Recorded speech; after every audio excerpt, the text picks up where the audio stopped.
ইয়াকুব আলাইহিস সালাম তার মৃত্যুর সময় জিজ্ঞেস করেছিলেন, ও আমার সন্তানেরা, আমার মৃত্যুর পরে তোমরা কার ইবাদত করবে, তার কার গোলামি করবে? তারা জবাব দিলেন, ক্বালু না'বুদু ইলাহাকা ওয়া ইলাহা আবাইকা ইব্রাহিম ওয়া ইসমাঈল ওয়া ইসহাকা ইলাহাও ওয়াহিদান ওয়া নাহনু লাহু মুসলিমুন। নিঃসন্দেহে আমরা ইবাদত করব, গোলামি করব আপনার রবের, আপনার পিতার রবের, এবং আল্লাহর ইবাদত করব। আপনিও আপনার পূর্বপুরুষ ইব্রাহিম, ইসমাইল যে আল্লাহকে ইবাদত করেছে, সে আল্লাহ পাকের ইবাদত আমরা করব এবং তার অনুগত হয়ে থাকব। মুমিন গুনাহবলী বলতে গিয়ে, মুমিন বান্দার গুনাহবলী বর্ণনা করতে গিয়ে আল্লাহ রাব্বুল আলামিন বলেছেন, ওয়া ইবাদুর রাহমানিল্লাযীনা ইয়ামশুনা আলাল আরদি হাওনা। রহমানের বান্দা হলো তারা যারা জমিনের উপরে চলাফেরা করার সময় বিনয়ের সাথে চলাফেরা করে, তারা হচ্ছে রহমানের বান্দা। কার বান্দা? রহমানের বান্দা। আদর করে আল্লাহ বলছেন বান্দা, গোলাম। শয়তান নিজে অভিশপ্ত হওয়ার পর এর প্রতিশোধ নেওয়ার জন্য আল্লাহ পাকের দরবারে বলেছিল, আয় আল্লাহ, তোমার যেই বান্দাগুলির কারণে, তোমার যেই বান্দার কারণে আমার ইবাদতগুলি নষ্ট হয়ে গেল, আমি অভিশপ্ত হয়ে গেলাম, ওই বান্দাগুলিকে লোভ দেখিয়ে আমি যেমনে পারি সবগুলিকে আমি গোমরাহ করে দেব, পথভ্রষ্ট করে দেব। আল্লাহ পাকের জবাবে বললেন, ইন্না ইবাদি লাইসা লাকা আলাইহিম সুলতান ইল্লা মান ইত্তাবাকা মিনাল গাওয়িন। আমার বান্দাদের উপরে তোমার কোনো কর্তৃত্ব নাই। আমার বান্দা, আদর করে আল্লাহ পাক বলছেন, আমার বান্দাদের উপরে তোমার কোনো কর্তৃত্ব নাই। তবে হ্যাঁ, যারা তোমার কথা মান্য করবে তারা অবশ্যই গোমরাহ হয়ে যাবে, পথভ্রষ্ট হয়ে যাবে। কিন্তু আমার সত্যিকারের বান্দা যারা, তাদের উপরে তুমি গোমরাহি, তাদেরকে তুমি পথভ্রষ্ট করতে পারবে না। তাদের উপরে তোমার কোনো কর্তৃত্ব নাই। আমার হযরত ঈসা আলাইহিস সালামের ব্যাপারে, হযরত ঈসা আলাইহিস সালামকে খ্রিস্টানেরা তারা বলেছে, ওয়া ক্বালাতিন নাসারাল মাসীহু ইবনুল্লাহ। মসিহ হচ্ছে কার ছেলে? নাউযুবিল্লাহ। বলেন সবাই নাউযুবিল্লাহ। তাকে যখন আল্লাহর ছেলে বলা হলো, আল্লাহর পুত্র বলা হলো, রব্বুল আলামিন তার জবাবে বললেন, ইন হুয়া ইল্লা আবদুন আনআমনা আলাইহি। তিনি তো একজন বান্দা, তিনি আমার বান্দা ছাড়া আর কিছুই নন। আমি তার প্রতি অনুগ্রহ করেছি। বান্দা, আমার বান্দা। আল্লাহ পাকের বান্দা হওয়ার ব্যাপারে কোন মানুষের কথা নয়। এমনকি আল্লাহ পাক ঈসা আলাইহিস সালাম সম্পর্কে বলছেন, লা ইয়াস্তানকিফাল মাসীহু আইয়াকুনা আবদান লিল্লাহি ওয়ালাল মালাইকাতুল মুকাররাবুন। মসিহ আল্লাহর বান্দা, তাতে কখনো বিন্দু মাত্র লজ্জা তিনি পোষণ করেন নাই যে আমি আল্লাহর বান্দা, আল্লাহর গোলাম। এটা একটা কথা হইল? এরকম লজ্জা তিনি পোষণ করেন। এমনকি তার নিকটবর্তী ফেরেশতা যারা, তারাও আল্লাহর বান্দা, গোলাম হওয়ার জন্য তাদের ভিতরে কোনো লজ্জা নাই।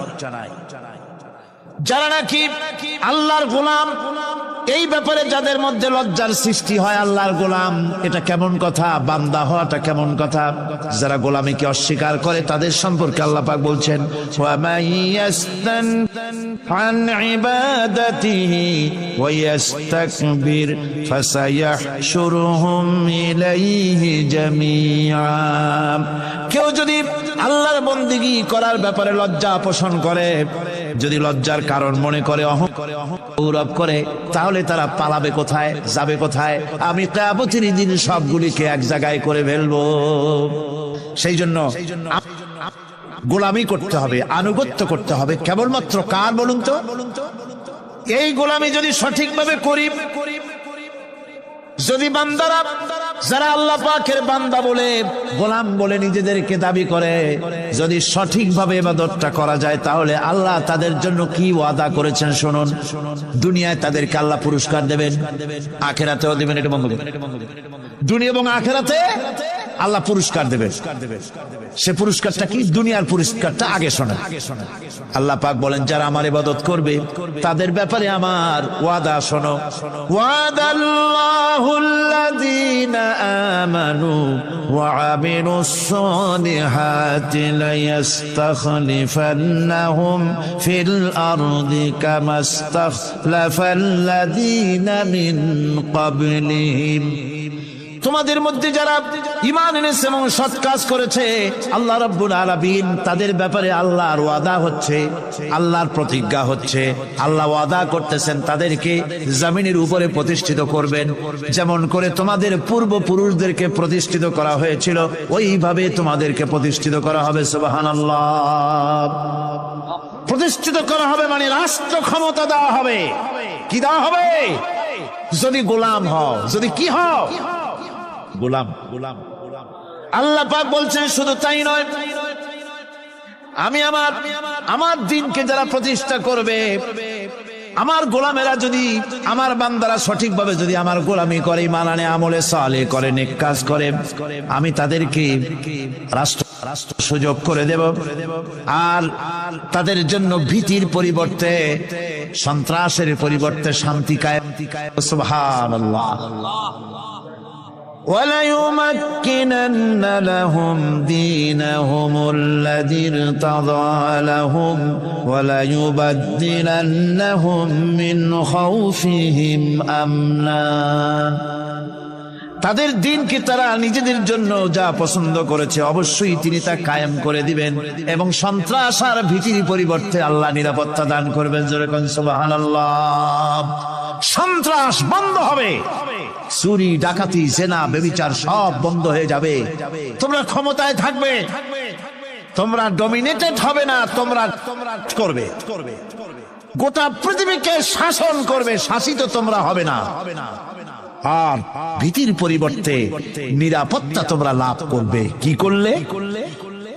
ইয়াবুদুনা লা ইউশরিকুনা বি শাইআ।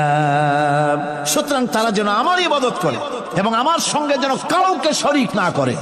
আল্লাহ বলছেন তোমরা যদি আমার সাথে শরীক না করো, ইবাদতের মধ্যে কাউকে যদি শরীক স্থাপন না করো, আর যদি তোমরা আমার ইবাদতটা সলিড ভাবে আমার জন্যই করো, তাহলে রাষ্ট্র ক্ষমতা তোমাদের হাতে আসবে, সন্ত্রাস নির্মূল হবে, শান্তি প্রতিষ্ঠিত হবে। হযরত ইব্রাহিম আলাইহিস সালামের আল্লাহ পাক বলেন ইয ক্বালা লাহু রাব্বুহু আসলিম ক্বালা আসলামতু লিরাব্বিল আলামিন। তার অবস্থা এই ছিল। কার? ইব্রাহিম আলাইহিস সালাম। তার অবস্থা এই ছিল যে তার রব যখন তাকে বললেন আনুগত্যের মস্তককে অবনত করে দাও, তিনি বললেন আমি আমার বিশ্বপালকের সামনে মাথা দিলাম। সুবহানাল্লাহ। কোন শর্ত ছাড়াই মাথা নিচু করে দিলাম। তিনি যে পন্থাটা অবলম্বন করেছিলেন এই পন্থায় চলার জন্য তার সন্তানদেরকেও তিনি হুকুম করেছিলেন। وَوَصَّى بِهَا إِبْرَاهِيمُ بِبَنِيهِ وَيَعْقُوبُ يَا بُنَيَّ إِنَّ اللَّهَ اصْطَفَى لَكُمُ الدِّينَ فَلَا تَمُوتُنَّ إِلَّا وَأَنْتُمْ مُسْلِمُونَ। ইয়াকুব এবং ইব্রাহিম আলাইহিস সালাম তার সন্তানদেরকে এই উপদেশ দিয়েছিলেন যে তিনি বলেছিলেন হে আমার সন্তানেরা, তোমাদের জন্য আল্লাহ পাক এই দ্বীনকে মনোনীত করেছেন। আনুগত্য করবে, তার দ্বীনের প্রতি সারেন্ডার করবে, আর খবরদার মুসলমান না হয়ে যেন তোমরা মরে যেও না।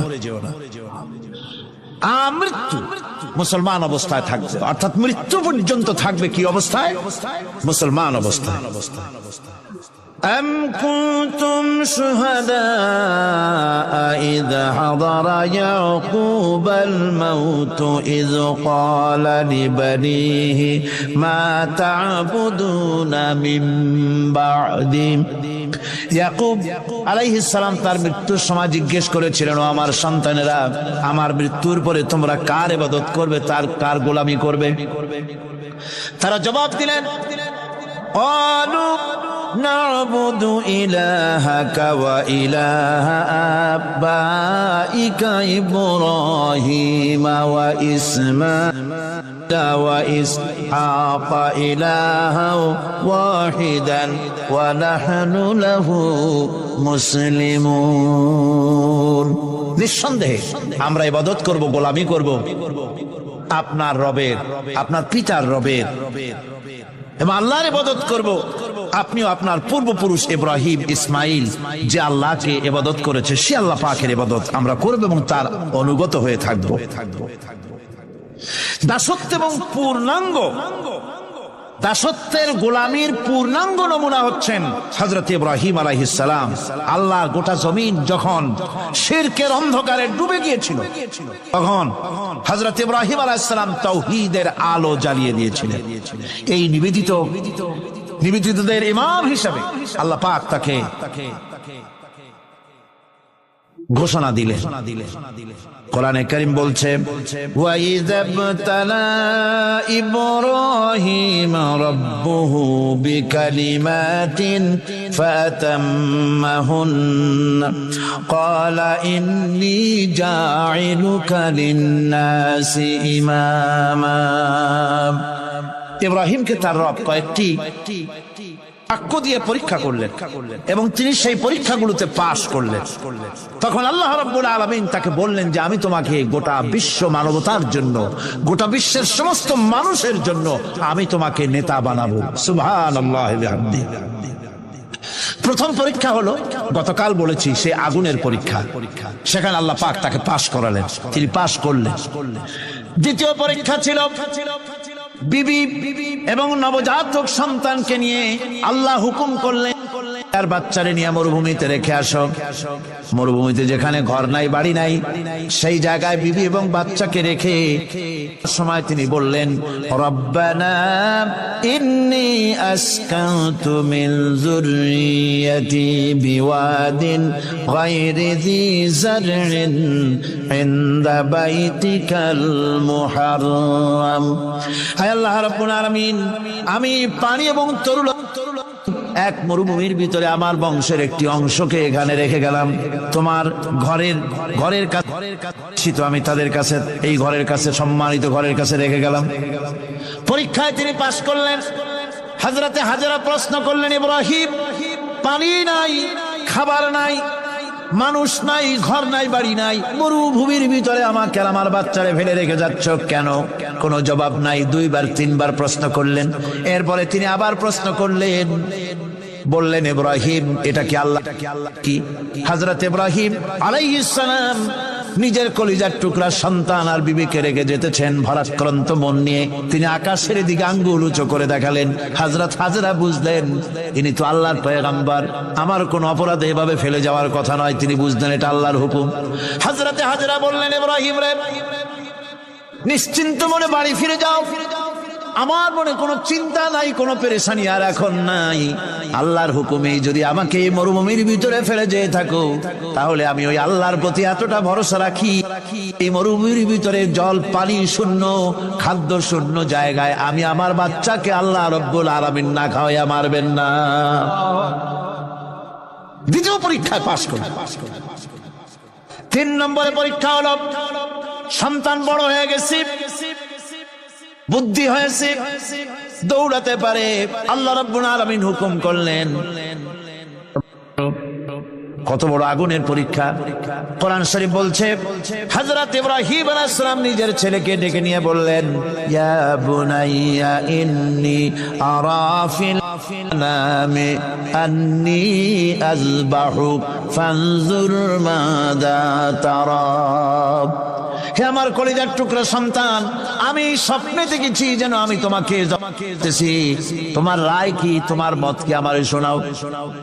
ছেলে পয়গম্বর, ছেলে তার জবাবে বললেন, ইয়া আবাতি ফাআল